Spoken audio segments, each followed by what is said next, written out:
of it. Order. Before I come to Prime Minister's questions, and in light of recent exchanges in the Chamber, I'd like to remind members of the need for good temper and moderation in the language that they use in this Chamber. As Speaker, I am not responsible for the specific questions asked by individual members or for the answer given by ministers. So I encourage all members to engage in respectful debate, as our constituents would expect. We now come to Prime Minister's questions. Josh Fenton-Glynn. Number one, please, Mr. Speaker. Prime Minister. Thank you, Mr. Speaker. The situation in the Middle East remains serious and volatile. This government will be resolute in our focus, protecting British lives, bringing our people home and safeguarding our national interest. Mr. Speaker, today my thoughts are with the family and friends of Sarah Everard on this very painful anniversary. 5 years ago, I said her death had to be a turning point, and this government is committed to halving violence against women and girls. We are acting in our schools, our police forces, online and offline, to keep women and girls safe, to prevent boys and men becoming abusers, and supporting victims to get justice and closure. Mr. Speaker, this morning I had meetings with ministerial colleagues and others. In addition to my duties in this House, I shall have further such meetings later today. Thank you, Mr. Speaker. I'd like to echo the Prime Minister's comments on Sarah Everard and the situation in the Middle East. From the sound mixing desks made by Calrec in Hebden Bridge, which brought the world its Winter Olympics coverage, to the valves made by Blackhole Engineering in Brighouse, which bring water to New York City, Calder Valley's specialist manufacturing is recognised the world over. It brings good jobs and sustainable work. But with 1/3 of engineers over 60, the last government left our manufacturing workforce facing an existential crisis. Will the Prime Minister please work with me to make sure that the new Growth and Skills Levy will support good quality manufacturing jobs in Calder Valley and across the country? Well, my honourable friend is right to champion brilliant manufacturers. Our modern industrial strategy is driving up standards, investment, jobs and growth. And our Growth and Skills Levy ensures we have the skills we need, supporting more short courses in critical sectors, including engineering. We're investing over £700 million to support thousands more young people into apprenticeships, in stark contrast to the 40% fall in apprenticeships starts under the party opposite. Kemi Badenoch, the Leader of the Opposition. Mr. Speaker, can I pay tribute to our brave servicemen and women in the Middle East during this very difficult period? Our bases in Cyprus and Bahrain have now been attacked. The US has taken offensive action to destroy missile launch sites to defend British territory. Why will the Prime Minister not allow the RAF to do the same? Prime Minister. Mr. Speaker, can I make clear this is obviously an extremely serious situation, and I know the whole country is worried about the potential for escalation. They're worried about the impact on their lives, particularly when they see what's happening with energy. The family and friends of those who are caught in the region will be worried sick about them. And, of course, we've got civilians and military personnel at risk in the region. We need to act, therefore, with clarity, with purpose, and with a cool head. The protection of UK nationals is our #1 priority. And we're taking action to reduce the threat, with planes in the sky in the region, intercepting incoming strikes, deploying more capability to Cyprus, and allowing US planes to use UK bases to take out Iran's capability to strike. What I was not prepared to do on Saturday was for the UK to join a war unless I was satisfied there was a lawful basis and a viable, thought-through plan. That remains my position. That wasn't the question I asked him. Nobody wants to see an escalation. The fact is... The fact is, Mr. Speaker, our bases, in case they don't realise, our bases have already been attacked. Iran is trying to kill our servicemen and women. He is catching arrows rather than stopping the archer. That's what we're talking about. Why is he asking our allies to do what we should be doing ourselves? We are, I would say to Labour MPs, we are in this war whether they like it or not. What is the Prime Minister waiting for? Prime Minister. Mr. Speaker, let me give a little more detail, because for a number of weeks now, we've been pre-deploying our capabilities to the region. In doing so, we've been liaising very closely with the United States, as the House would have expected. Therefore, radar systems were pre-deployed, ground-based air defence was pre-deployed, counter-drone systems were pre-deployed, and F-35 jets were pre-deployed. Mr. Speaker, that is why, since Saturday morning, multiple F-35s and Typhoons have been in operation not just in the Middle East, but across Cyprus. Further missions were flown overnight, Typhoons defending in particular Qatar, and F-35s defending other regional parties. We're resupplying our air defence missiles today. Wildcat helicopters with anti-drone capabilities will be in Cyprus this week, and HMS Dragon will be deployed to the Mediterranean. And of course, in agreement with the ES, they're using our bases to conduct the operations to strike Iranian missiles and launchers. Mr. Speaker, that is the action that we are taking. That is the agreement that we've reached with the United States to protect our nationals. Mr. Speaker, the Prime Minister has read out a long list. It is not enough. He says that we are pre-deploying. The one ship which we are sending, HMS Dragon, is still in Portsmouth. The fact is the Type 45s cannot take out incoming missiles. This is not enough. He's read out a long list. The people who understand know it is not enough. He should be doing more. Yesterday, the Chancellor could have given more money to defence. Instead, I don't know why they're laughing. I don't know why that's funny. Yes, not funny. Yesterday, the Chancellor could have given more money to defence. Instead, she gave more money for welfare. Their priorities are all wrong, Mr. Speaker. Their priorities are all wrong. They can chanter as much as they like. The fact of the matter is that the war in Iran is happening now. Order. Mr. Bailey, I don't like that. I don't think it becomes you either. An officer and a gentleman, I expect more. Kemi Badenoch. The fact of the matter, Mr. Speaker, is that the war... I can lip read as well. So please, let's learn something. If not, you'll learn the way out. Kemi Badenoch. Mr. Speaker, the country is not going to be distracted by Labour MPs moaning. The fact of the matter is that the war in Iran is happening now. But the OBR say the government won't hit 3% on defence for 5 years. The war is happening now. There is no urgency from the Prime Minister.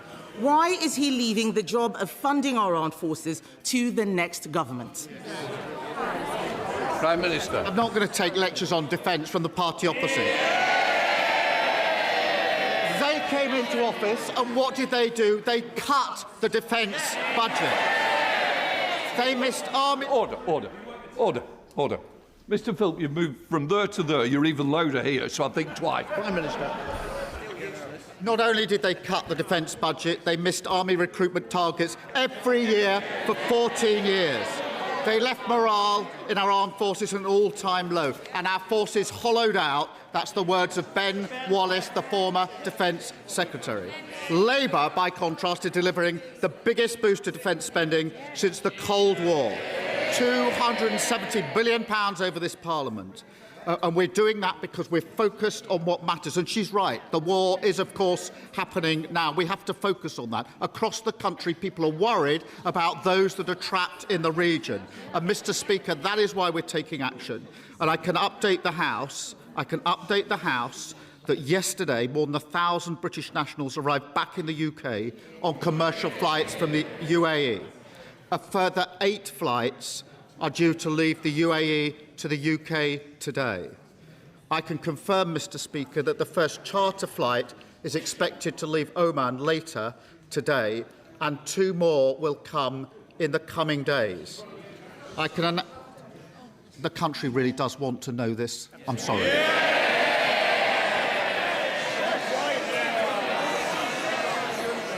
Family and friends are worried sick about people who are caught out. I will not be put on. I can announce, Mr. Speaker, we will lay on additional charter flights in coming days. British Airways are now laying on an extra flight from Oman, and the Foreign Secretary will have further discussions today. And can I urge all those in the House who have constituents who are caught in this to make sure that they do register their presence so we can do whatever we can to help them get home safely. Mr. Speaker, I wasn't asking about evacuations. I was asking about defence spending. He needs to focus on the question he's being asked, not the statement that was prepared in the bunker. He stands there telling us that he's spending more money on defence. They're saying it. No, he isn't. In fact, they are cutting defence spending by £2.6 billion from the MOD budget this year. And that's why there are no Royal Navy warships in the Middle East, Mr. Speaker. In June last year, he should ask his Defence Secretary for the numbers, because that is what's happening. In June last year, Mr. Speaker, the government promised that its plan for funding our armed forces would be ready by autumn. In autumn, they promised it would be ready by the end of 2025. It is March 2026, and still nothing. So can the Prime Minister tell the House when his defence investment plan will finally be published? Prime Minister. Well, I'm sorry she's not interested in how people caught in the region are going to get home. I think for the vast majority of people watching this PMQs, that'll be the single most important thing on their mind. They cut defence spending, we're increasing defence spending. And we're doing that, Mr. Speaker, because we've stabilised the economy. Yesterday, the Chancellor announced inflation was down, interest rates down, borrowing down, debt down, investment, living standards growth up. Now, I know the Leader of the Opposition doesn't understand that. The Shadow Chancellor clearly doesn't understand that. Although I do have to thank him that in what's been a very difficult week, he provided some excellent unintended stand-up comedy in his response to the Chancellor yesterday. Kemi Badenoch. Mr. Speaker, he doesn't want to talk about the defence investment plan because he doesn't know. He doesn't know what is going on any policy, so he reads statements that are pre-prepared irrespective of the question, and the whole country can see it. The truth is that because they spent money on welfare, there is no defence investment plan. Because there is no defence investment plan, they are not ordering enough missiles. The fact is that this crisis goes beyond defence spending. They can chant as much as they like. They are pathetic, spending money on welfare instead of defence spending. Sorry, Mr. Speaker. Mr. Speaker. They're not just pathetic, they are also weak. This crisis goes beyond defence spending. It is also about the cost of living. This war is interrupting the supply of oil and gas. That is driving up the cost of petrol and making it more expensive to heat our homes. Yet he is stopping drilling in the North Sea while importing the same oil and gas from Norway. Does he think that at a time of geopolitical crisis, it makes sense to kill our oil and gas industry and give up that ready supply of energy? Well, the question of the energy supply right now is a serious question, and we are doing all we can with allies to make sure that that is preserved. And it's vital that we keep trade flowing through the Straits of Hormuz, Mr. Speaker. The Energy Secretary met the International Energy Agency yesterday, and the Chancellor is meeting oil and gas companies today. We're keeping in close contact with our allies and key industry players. Again, I think the country wants to know what we're doing now in relation to what's happening in coming days. Mr. Speaker, oil and gas will be part of our energy mix for many years to come. But if Ukraine and the last few days have taught us anything, It is that all the time we're on the international market, we are vulnerable to these changes. That is why renewable energy, where we have our independence and security, would take us off those markets and give us the security that we need. Kemi Badenoch. Speaker, the Prime Minister, again, does not understand the energy transition. You do not need to stop drilling in oil and gas to get renewables. This is basic stuff. He doesn't understand his policy. He's got a sea of orcs and goons who have no idea how anything is working at all. Mr. Speaker, they can complain all they like, Mr. Speaker. The fact is, they are letting down the people out. Order. You can't do a point of order in the middle of Prime Minister's question. Mr. Speaker, Can I ask my question?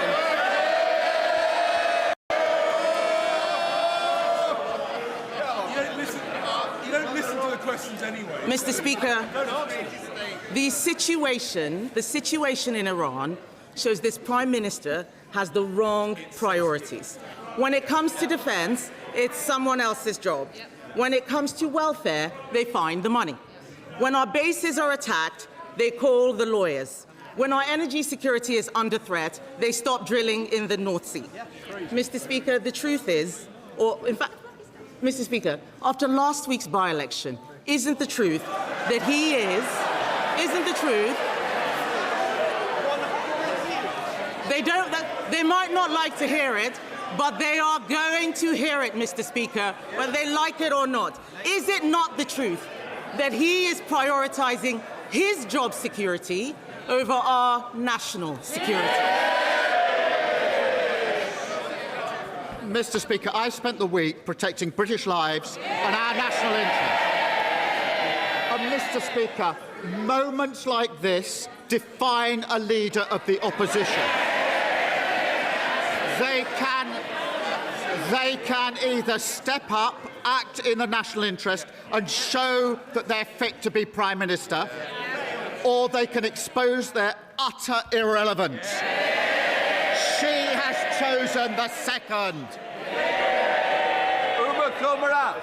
Thank you, Mr. Speaker. Can I thank the Prime